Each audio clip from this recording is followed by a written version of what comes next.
Chris? Well, we've had a great number of pit stops. Whoops, trouble down there. Watch it. That's Buddy Baker's car number 3, Johnny Sears, and Mario Andretti in car number 11 is also in trouble. Mario on the left-hand side of the picture, that's Johnny Sears in 4. And that little incident just wiped out 2 of the big contenders. The yellow caution light out immediately, and we don't know exactly what happened. Here it is, and there is Mario going backwards, Buddy Baker sliding to the infield, and then Mario shooting down, and the other cars just missing him. They were so close that they came together and it flipped them around. Here we are, we're looking at it again on the isolated camera, and he was right about them being so close because it looked like Mario was going to set a new world's record for going backwards here at Daytona. For his lead, Baker is moving up. The challenge for second place up on turn 2. We've got a wreck. Look at that. Wow. What a crash, Keith. I don't think I've ever seen one this bad. It looks like a Ford. Car number 60. I don't know how in the world the following cars managed to avoid him. One of them came well inside on the grass to avoid making contact with some of the flying debris. Car number 60, Maynard Troyer, 32-year-old rookie from Spencerport, New York, flipped an incredible number of times. I have no idea how many times it was, but I think perhaps the fact that the car remained remarkably intact is quite a story in itself. Remarkable. So we've got 36 running right now, and the leader is A.J. And we've got trouble on turn number 4. Car number 30 is upside down. That's Walter Ballard's car. Buddy Baker also involved. Ballard's car coming to rest right side up. We hope he's okay. Walter Ballard from Texas, the rookie last year, and he looks as though he's climbing out. Buddy Baker was involved in that one too, Pete. Only 2 cars, everybody else still going. 2 cars involved. Ballard running there, going across pit road. There is no fire, but Walter wanted to get away from it in case there was. Yellow flag is out. Let's take another look at what happened. Here's Ballard, pins Baker against the wall, and then he goes over Baker's car, does a slow rollover, and comes down on the windshield and radiator of the car and slides down the track, rotating slowly about 200 to 250 yards as Baker's car goes into the grass and hits the fence. Now, as Ballard's car comes off the smooth pavement on the grass, it hooks the grass and does 2 side-over-side rolls as it throws parts off the car. There goes the windshield. Remember now, the drivers are encased in a roll cage and strapped in to protect themselves from injury. And here's Baker with that disappointed look on his face. Oh, Earnhardt going to second place, getting beneath Neil Bonnet. Back in turns 3 and 4, working lap number... Oh, crash at turn 4. Neil Bonnet. Spinning. Harry Gant out of control in number 12. Into the wall. Gant goes back into traffic. Another car just missing him. My goodness.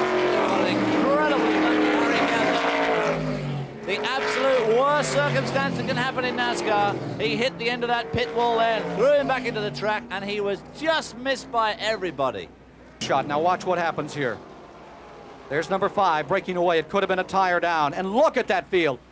Just touching each other, nudging bumpers. And watch that car number 12, the black automobile of rookie Harry Gant, former national modified champion. Out of control at 180 miles an hour, headed for the wall. Slams into the wall and rockets 300 feet into traffic back across the track. Just missed by 1 car, just missed by another automobile, and slamming into the concrete retainer on the outside. Of course, in beautiful fashion here on... Uh-oh, there's trouble. There's smoke ahead and a car out of control. Bonnet slides by, and it's car 44. There goes Darrell Walter by, and Bobby Allison crashes into him. Terry Labonte, sideways on the course, is crashed into by Bobby Allison. The yellow flag is out, and what a tough break for Bobby Allison, who came around just at the wrong time. See the accident. I mean, that's how these accidents occur, the multi-car accidents like this. Look at this. What? It must have been terrifying for Allison. Just absolutely out of control, knowing he was going to hit. Unbelievable. Not nearly as terrifying had it been on the driver's side, because he really stoved in that side of the car. Yeah, he turned a lap at over 192 miles an hour in qualifying. Oh, we have trouble in turn number 2. Johnny Anderson, flipping the third-place car, has crashed on turn number 2. Anderson's car totally destroyed. You could see his arm out of the car as the car was rolling side over side. Safety crews on their way to car number 77. Anderson running in a very tight draft with the front 2 cars. Caution naturally on the track. Anderson from the car. Here's David Hobbs. Well, they're coming off turn 2. They're just turning into a strong headwind and lapping that slower car, which is upsetting the air Anderson just gradually loses control. The back of the car comes round, hits the grass and lifts the inside, and once it's up, the air gets under it and just lifts the car in a reverse roll. Then it starts to roll a front roll, end over end, crashing down onto the roof. Savage series of sidewinders ends the hopes of John Anderson to qualify for tomorrow's Daytona 500. Trouble in the back straightaway, car upside down, sliding way down the back straightaway. One machine getting upside down and sliding. Connie Saylor in car number 4 has gone upside down. The Johnson City, Tennessee campaigner in an Oldsmobile has slid almost 2,000 feet after getting in trouble in turn number 2.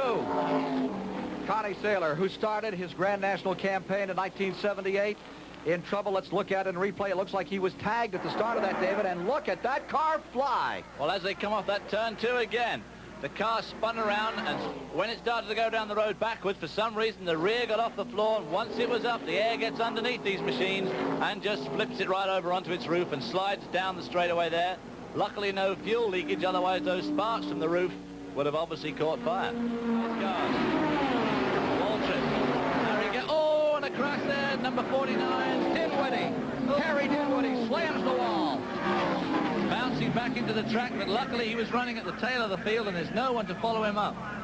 Harry Dinwiddie still in his automobile. Look and replay at what happened here. While he comes off the turn there, turn 4, slides across those service roads, lifts off the road there, slams into that retaining wall which is governing that part of the pits in the field hospital, bounces back across pit entry, up onto the track, swings round again and slides back down into the infield. As I said, luckily no one was following him, so he had a pretty clear run. Misfortune has followed Dinwiddie. He made his first effort in Grand National Racing, Riverside, California. Bobby Allison dropping on the inside. Petty, being closely following our second camera. And there's something broken away from the car there going through turn 4. It looked like the rear spoiler. Let's see who it came off from. It was right. There's a car in the wall. A big shot coming out of turn number 4. Milliken has crashed, and there's cars slithering and sliding down out of turn number 4. But I really think that piece of a car came off one of the front runners, and that must have caused the mayhem further back in the field. There we see the thing flying through the air. See, it definitely came off that first bunch of 10 cars, and I guess it lands on somebody. Yes, it hits Joe Milliken right in the windshield there. Is that Milliken that finally loosened first? Yes, it was. It was Milliken. It landed right on his windshield. Well, no wonder he lost control.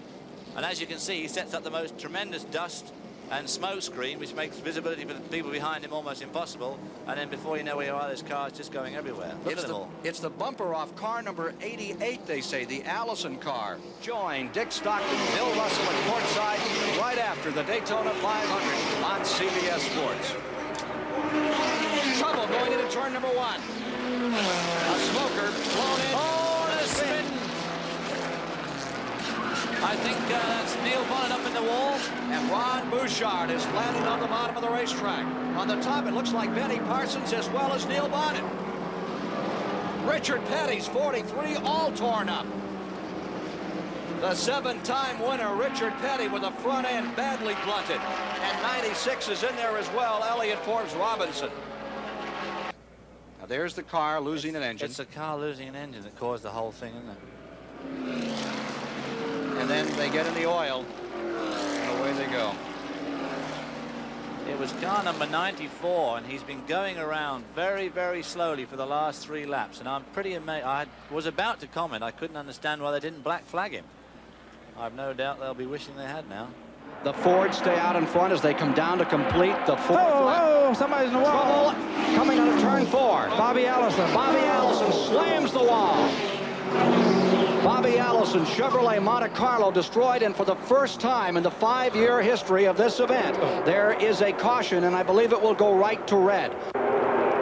Indeed, they will restart. All laps in this race are under green. Here's Allison. He's been running side by side with Benny Parsons, breaking away in turn 4, slams that retainer just at the top of pit road, and one of the drivers attempting to win this race for a second time, Bobby Allison, destroying one of the Dyguard racing machines. Black flag, they say, consultation flag maybe coming out. We've got another terrible crash. A serious crash again, and turn number 2 has claimed another victim, and there are still cars spinning and crashing. Car number number 51 being torn up was Lenny Pond of Ettrick, Virginia. Now there you see Wallace in the 72, Rick Bartow right behind him, and Richard Petty next. They're out of turn 2. Is there contact? Car starts to drift and go away. It may have been collected by Rick Wilson. I think he just got tagged at the back there. The windscreen pops out there. Richard Petty just misses it. Windshield comes out of the car. As it goes backwards, it lifts the back of the car up. And he's floating backwards through the air, similar to what we saw Johnny Anderson do a few years ago. And also Connie Saylor. What happens is, of course, these cars have quite a bit of rake from the front. They're much lower at the front than the back, and when it turned round and went down the road backwards, the air got under the air gets under the trunk and just lifted it up. Now from another angle, here is another angle of what happened. You can see him sliding in and getting caught and flipping backwards, upside down, and then those hard, nasty, sidewinding rolls that bite you. Well, the car just suddenly did a complete reverse roll there. It's spinning one way, then it suddenly stops and reverse spins. Now let's take a look at the second incident which happened, which involved Lenny Pond in the car number 51. And car number 42, I believe, is involved in this. Slick Johnson's car. I think this is all as a result of that first crash, of course, taking avoiding action and right into Lenny Pond's door. Thank goodness these NASCAR cars are constructed the way they are, with the door bars.